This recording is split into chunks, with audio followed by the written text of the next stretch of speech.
ទីវាលស្រែខេត្តតាកែវលាតសន្ធឹងក្រំពន្លឺថ្ងៃដកក្តៅហាងដើមប្រាំងឆ្នាំនេះបានអូសបន្លាយជាងធម្មតាធ្វើឲ្យដីស្រែដែលធ្លាប់បែកតងខ្ចីប្រែជាប្រេះស្លុំគ្មានសំណើមក្នុងខ្ទមតូចក្បែរភ្លឺស្រែមួយមានក្មេងប្រុសម្នាក់ឈ្មោះនីអាយុប្រហែល10ឆ្នាំកំពុងអង្គុយរៀនអក្សរក្រោមលប់ដើមស្វាយដោយទឹកមុខស្រប៉ាប់ស្រពោនចិនដាជាបងស្រីរបស់នីដែលមានវ័យ1ភ្លេចឆ្នាំកំពុងអង្គុយជិតមើមក្រវាញជួយយាយាដែលជាជីដូនរបស់ពួកគេយាយាមានវ័យជាង70ឆ្នាំទឹកមុខស្រអាប់ដោយសារកម្លាំងបាយការងារនិងទុក្ខកង្វល់នេះកូននៅចាំមេរៀននោះបានទេចិនដាសួរទៅពួនប្រុសទាំងភ្នែកសម្លឹងទៅមើលវាលស្រែដែលគ្មានទឹកនេះងក់ក្បាលតិចតិចបងចិនដាបើយើងគ្មានស្រូវលក់ទេតើខ្ញុំអាចបានទៅរៀនទៀតទេសំណួររបស់នេះបានចាក់ទម្លុះបេះដូងចិនដាវាជាសំណួរដែលនាងគិតមិនដាច់រាប់ខែមកហើយយាយាដកដង្ហើមធំជីដូនសុំទោសគួនចៃជីដូនខំធ្វើស្រែប៉ុណ្ណាក៏មិនឈ្នះធម្មជាតិចិនដាដាក់កំបិតចិត្តក្រវាញចុះរួចដើរទៅអង្គុយក្បែរនេះគុំបារម្ភអីនេះបងនឹងរកវិធីកូនត្រូវតែបានរៀនដូចបងធ្លាប់ប្រាប់កូនត្រូវមានចំណេះដឹងដើម្បីកែប្រែវាសនាយើងចិនដាខ្លួនឯងក៏ទើបរៀនចប់ត្រឹមថ្នាក់ D12 ដោយសារស្ថានភាពគ្រួសារនាងចង់ឃើញប្អូនប្រុសនាងមានអនាគតល្អប្រសើរជាងនាងយាយាដែលមានចំណេះដឹងខាងឱសថបុរាណបានបង្រៀនចិនដាឲ្យស្គាល់រុក្ខជាតិស្មៅព្រៃជាច្រើនមុខដែលអាចយកធ្វើជាថ្នាំឬគ្រឿងផ្សំម្ហូបក៏ប៉ុន្តែចំណេះដឹងទាំងនេះហាក់មិនអាចជួយពួកគេឲ្យរួចផុតពីភាពក្រីក្របច្ចុប្បន្នឡើយជីដូនចិនដាគិតថាចិនដាគួរទៅរកការងារធ្វើនៅខេត្តកំពតចិនដាប្រកាសឡើងដោយសំឡេងមុតមមយាយានឹងនីសម្លឹងមើលនាងតែកំពតវាឆ្ងាយណាស់កូនហើយកូនស្រីផងយាយាររែកចិនដាឆ្លើយដោយទឹកមុខមើងម៉ាត់មិនអីទេជីដូននៅទីនេះយើងមិនអាចរងចាំតែធម្មជាតិបានទៀតទេខ្ញុំនឹងសាក់លបងរកផ្លូវថ្មីការធ្វើដំណើរទៅកាន់ខេត្តកំពតរបស់ចិនដាពោពេញទៅដោយក្តីសង្ឃឹមនិងភាពភ័យខ្លាចពេលទៅដល់កំពតភ្លាមសម្រស់ធម្មជាតិរបស់ខេត្តនេះបានធ្វើឲ្យនាងភ្ញាក់ផ្អើលជួរភ្នំដងរែកដ៏ត្រជាក់លាតសន្ធឹងក្បែរឆ្នេរនិងទន្លេដែលហូរយឺតៗចាក់ទៅសមុទ្រក្លិនម្រេចកំពតដ៏ល្បីល្បាញរសាត់មកតាមខ្យល់ក៏ប៉ុន្តែការពិតនៅទីក្រុងមិនដូចអ្វីដែលនាងស្រមៃឡើយការងារភាគច្រើនជាការងារសំណង់ការងារបម្រើតាមហាងឬជាកម្មករចម្ការដែលទទួលបានកម្រៃតិចតួចបំផុតចិនដាបានធ្វើការជាអ្នករែកទឹកនៅការដ្ឋានសំណង់មួយកម្លាំងកាយរបស់នាងទ្រុឌទ្រោមរីឯទឹកចិត្តក៏ស្ទើរតែចុះច័ន្ទនាងបានត្រាំផ្ញើប្រាក់បន្តិចបន្តួចទៅផ្ទះសម្រាប់នាងបន្តការសិក្សានៅការដ្ឋាននោះនាងបានស្គាល់កុសលជាយុវជនម្នាក់វ័យប្រហែលនាងដែរដែលមានស្រុកកំណើតនៅកំពតកុសលមានរាងរៅមាំមួនទឹកមុខស្មោះត្រង់តែហាក់ដូចជាមានការខកចិត្តនឹងជីវិតច្រើនចិនដានាងមកពីតាកែវមែនទេកុសលសួរនៅពេលសម្រាកចិនដាងក់ក្បាលបាទបងកុសលខ្ញុំមកទីនេះដើម្បីរកការងារឲ្យប្អូនខ្ញុំបានរៀនកុសលញញឹមតិចខ្ញុំយល់ខ្ញុំក៏ធ្លាប់គិតចង់ទៅរកការងារធ្វើនៅភ្នំពេញដែរតែចុងក្រោយក៏ត្រឡប់មកផ្ទះវិញនៅស្រុកយើងក៏មានរបរល្អៗច្រើនដែរតែពិបាករកទីផ្សារកុសលបានប្រាប់ចិនដាពីរឿងរ៉ាវក្នុងស្រុកកំពតអំពីចំការម្រេចការធ្វើដំណាំហូបផ្លែនិងការនេសាទគាត់ក៏បានបង្ហាញនាងពីភាពលំបាករបស់អ្នកស្រុកដែលត្រូវលុកដីធ្លីទៅឲ្យឈ្មួញដើម្បីបាំងប្រាក់ចាយដោយសារតែផលដំណាំមិនសូវបានថ្លៃចិនដាបានចាប់ផ្ដើមពិចារណាឡើងវិញនៅអ្វីដែលយាយាធ្លាប់បង្រៀននាងយាយាតែងតែនិយាយថាដីនិងធម្មជាតិគឺជាមរតកដ៏ធំធេងដែលយើងត្រូវថែរក្សាថ្ងៃមួយពេលដែលច័ន្ទដាដើរកាត់ផ្សារក្លិនក្រអូបឈ្ងុយនៃផ្លែឈើស្រស់ៗនិងគ្រឿងទេសជាច្រើនមុខបានទាក់ទាញអារម្មណ៍នាងបានឃើញស្ត្រីចំណាស់ម្នាក់កំពុងលក់ស្លឹកឈើនិងផ្លែឈើព្រៃជាច្រើនមុខដែលមួយចំនួននាងស្គាល់ថាជាឱសថបុរាណនាងក៏នឹកឃើញដល់យាយាជីដូនតែងប្រើរុក្ខជាតិទាំងនេះសម្រាប់ព្យាបាលជំងឺ នឹងធ្វើជាគ្រឿងផ្សំម្ហូបពិសេសនាងរអ៊ូទៀមក្នុងចិត្តពេលនោះក៏មានព័ត៌មានល្ហិតល្ហៀងថាក្រុមហ៊ុនវិនិយោគធំមួយកំពុងសិក្សាពីលទ្ធភាពសាងសង់រមណីយដ្ឋានដ៏ធំមួយនឹងមាត់ទន្លេកំពតដែលនឹងត្រូវការទិញដីអ្នកស្រុកជាច្រើនហិកតាអ្នកស្រុកមួយចំនួនបានត្រេកអរជាខ្លាំងដោយគិតថានឹងបានប្រាក់ដុំធំសម្រាប់ផ្លាស់ប្ដូរជីវភាពកុសលក៏ហាក់ដូចជាមានចិត្តរារែកដែរចិន្តាបើគេទិញដីយើងបានថ្លៃតើយើងមិនអាចធ្វើអ្វីល្អជាងនេះទេគាត់សួរនាងដោយសង្ឃឹម ចិន្តាបានដើរទៅដល់កន្លែងសាងសង់នោះហើយ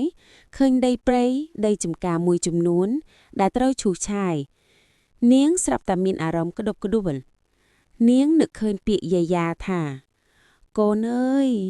ដីនេះវាផ្ដល់កំណើតឲ្យយើងវាផ្ដល់អាហារឲ្យយើងកុំក្បត់វាឲ្យសោះនាងចាប់ផ្ដើមគិតថាតើមានវិធីណាដែលអាចរកប្រាក់ចំណូលបានដោយមិនចាំបាច់លក់ដីឬបំផ្លាញធនធានធម្មជាតិរបស់ខ្លួននាងបានទៅសួរស្ត្រីចំណាស់ដែលលក់ឱសថនៅផ្សារស្ត្រីនោះបានចែករំលែកចំណេះដឹងជាច្រើនពីការប្រែប្លាស់រុក្ខជាតិក្នុងស្រុកពីការធ្វើទឹកខ្មេះប៉ោមព្រៃពីការធ្វើគ្រឿងផ្សំម្ហូបពីម្រេចនិងផ្លែឈើផ្សេងៗចិន្តាបានត្រឡប់ទៅបន្ទប់ជួលវិញដោយមានគំនិតមួយនាងបានកោះហៅកុសលមកពិភាក្សា បងកុសលយើងមិនចាំបាច់លក់ដីឲ្យគេនោះទេយើងអាចធ្វើជាម្ចាស់លើដីរបស់យើងហើយបង្កើតអ្វីមួយដោយខ្លួនឯងចិន្តាពន្យល់កុសលមើលមុខនាងដោយងឿងឆ្ងល់យ៉ាងម៉េចទៅវិញចិន្តាបន្តពន្យល់យើងមានម្រេចកំពតដែលជាផលិតផលល្បីល្បាញលើពិភពលោកយើងមានផ្លែឈើច្រើនប្រភេទយើងមានរុក្ខជាតិឱសថដែលជីដូនខ្ញុំធ្លាប់ប្រើប្រាស់យើងអាចកែច្នៃផលិតផលទាំងនេះឲ្យមានតម្លៃខ្ពស់ដូចជាធ្វើទឹកជ្រលក់ម្រេចតែរុក្ខជាតិឬសាប៊ូធម្មជាតិពីវត្ថុធាតុដើមក្នុងស្រុកមិនតែប៉ុណ្ណោះយើងក៏អាចបង្កើតទេសចរណ៍បែបធម្មជាតិដោយរៀបចំកន្លែងស្នាក់នៅបែបជនបទដើម្បីឲ្យភ្ញៀវបានសិក្សាពីវប្បធម៌និងការរស់នៅរបស់យើងផងដែរកុសលនៅតែរារែកវាពិបាកណាស់ចិន្តាគេមានលុយច្រើនគេអាចធ្វើអ្វីបានធំជាងយើងចិន្តាសម្លឹងមុខគាត់បងកុសលលុយអាចទិញបានអ្វីជាច្រើនតែมันអាចទិញមរតកដីធ្លីនិងអត្តសញ្ញាណរបស់យើងបានទេបើទោះជាយើងធ្វើតូចក៏ពិតមែនតែយើងធ្វើដោយស្មោះត្រង់និងគិតគូរពីរយៈពេលវែងនាងបានបង្ហាញរូបថតរបស់នីទៅកុសលកូននីនិងក្មេងៗជំនាន់ក្រោយត្រូវការដីសម្រាប់បន្តជីវិតមិនមែនត្រូវការលុយមុតពេលទេ ចិន្តាបានធ្វើដំណើរត្រឡប់ទៅតាកែវិញដើម្បីសុំយោបល់និងជំនួយពីយាយាពេលឮគំនិតរបស់ចិន្តាក៏មានទឹកមុខរីករាយជាខ្លាំងគំនិតកូនល្អណាស់ចិន្តាជីដូននឹងជួយកូនជីដូនមានរូបមន្តធ្វើទឹកជ្រលក់ម្ទេសនិងរុក្ខជាតិដែលអាចធ្វើតែបានពេលត្រឡប់មកកំពតវិញចិន្តានិងកុសលបានទៅប្រជុំជាមួយអ្នកភូមិក្រុមហ៊ុនវិនិយោគក៏បានបង្ហាញគម្រោងរបស់ខ្លួនជាមួយនឹងការសន្យាជាច្រើនអ្នកភូមិមួយចំនួនបានបង្ហាញការគាំទ្រដល់ក្រុមហ៊ុនដោយសារពួកគេចង់បានប្រាក់កាក់ភ្លាមចិន្តានិងកុសលបានឡើងទៅនិយាយនៅមុខអង្គប្រជុំបងប្អូនជាទីគោរពចិន្តាចាប់ផ្ដើមដោយសំឡេងញ័របន្តិចតែមុតមមយើងមិនមែនជំទាស់នឹងការអភិវឌ្ឍនោះទេក៏ប៉ុន្តែយើងចង់ឲ្យការអភិវឌ្ឍនេះ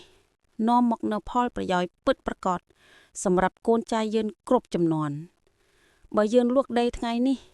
តើកូនចៅយើងនឹងរស់នៅដោយរបៀបណាទៅថ្ងៃមុខ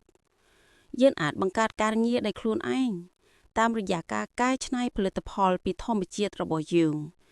ការអភិរក្សវប្បធម៌និងការអភិវឌ្ឍទេសចរបែបធម្មជាតិយាយរបស់ខ្ញុំបានបង្រៀនខ្ញុំថាដីនេះវាផ្ដល់ចំណីយើងយឺតតែផ្ដល់ជារៀងរហូត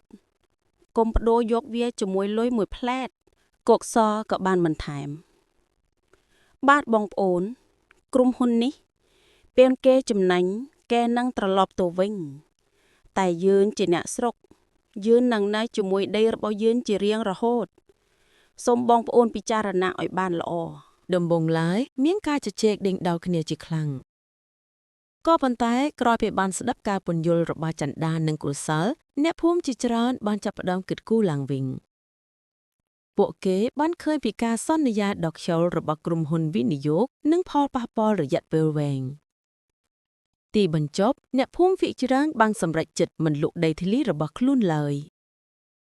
ការងារបានចាប់ផ្ដើមភ្លាមៗចន្ទាកុសលនិងអ្នកភូមិមួយចំនួនបានបង្កើតក្រុមការងារតូចមួយពួកគេបានប្រើប្រាស់ចំណេះដឹងរបស់យាយានិងអ្នកភូមិផ្សេងទៀតដើម្បីធ្វើទឹកជ្រលក់ម្រេចធ្វើតែរុក្ខជាតិនិងកែច្នៃផ្លែឈើកុសលបានជួយរកទីផ្សារក្រុងស្រុកហើយចន្ទាបានប្រើប្រាស់ប្រព័ន្ធបណ្ដាញសង្គមដើម្បីផ្សព្វផ្សាយផលិតផលរបស់ពួកគេក្មេងប្រុសនេះពេលខ្លះក៏បានមកលេងបងស្រីនៅកំពតហើយជួយបិទស្លាកផលិតផលនេះសប្បាយចិត្តជាខ្លាំងព្រោះខ្លួនអាចបន្តការសិក្សាបានហើយថែមទាំងបានចូលរួមចំណែកក្នុងគម្រោងរបស់បងស្រីទៀតផងដំបូងឡើយការលំបាកមានច្រើនផលិតផលរបស់ពួកគេមិនទាន់ល្បីល្បាញហើយការលក់ក៏មិនទាន់ដាច់ប៉ុន្មានក៏ប៉ុន្តែពួកគេមិនចោះចាញ់ឡើយពួកគេបានព្យាយាមកែលម្អគុណភាពនិងការវេចខ្ចប់ជាបន្តបន្ទាប់ផលិតផលរបស់ពួកគេបានចាប់ផ្ដើមមានឈ្មោះបោះសម្លេងភ្ញៀវទេសចរមួយចំនួនដែលស្វែងរកផលិតផលក្នុងស្រុកពិតប្រាកដក៏បានចាប់ផ្ដើមចាប់អារម្មណ៍ពួកគេក៏បានបង្កើតជាផ្ទះស្នាក់នៅបែបធម្មជាតិសម្រាប់ភ្ញៀវទេសចរដែលចង់ស្វែងយល់ពីជីវិតជនបទនៅកំពតពីមួយថ្ងៃទៅមួយថ្ងៃគម្រោងតូចរបស់ចិន្តានិងកុសលបានរីកចម្រើនពួកគេបានបង្កើតការងារជាច្រើនសម្រាប់អ្នកភូមិ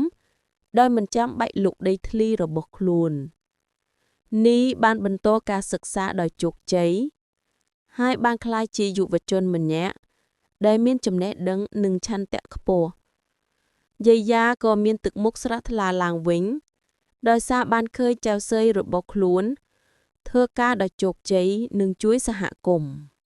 ចិន្តាបានត្រឡប់ទៅលេងតាកែវជាញឹកញាប់ដោយបាននាំយកបទពិសោធន៍និងភាពជោគជ័យរបស់នាងទៅចែករំលែកដល់អ្នកភូមិនៅទីនោះនាងបានបង្ហាញថាភាពក្រីក្រមិនមែនជាឧបសគ្គសម្រាប់អ្នកដែលមានគំនិតច្នៃប្រឌិតនិងការតស៊ូឡើយមរតកដីធ្លីនិងចំណេះដឹងពីបុរាណដែលត្រូវបានបង្រៀនតៗគ្នាគឺជាទ្រព្យសម្បត្តិដ៏មានតម្លៃបំផុតដែលអាចនាំមកនូវការអភិវឌ្ឍប្រកបដោយនិរន្តរភាពសម្រាប់សហគមន៍ទាំងមូល។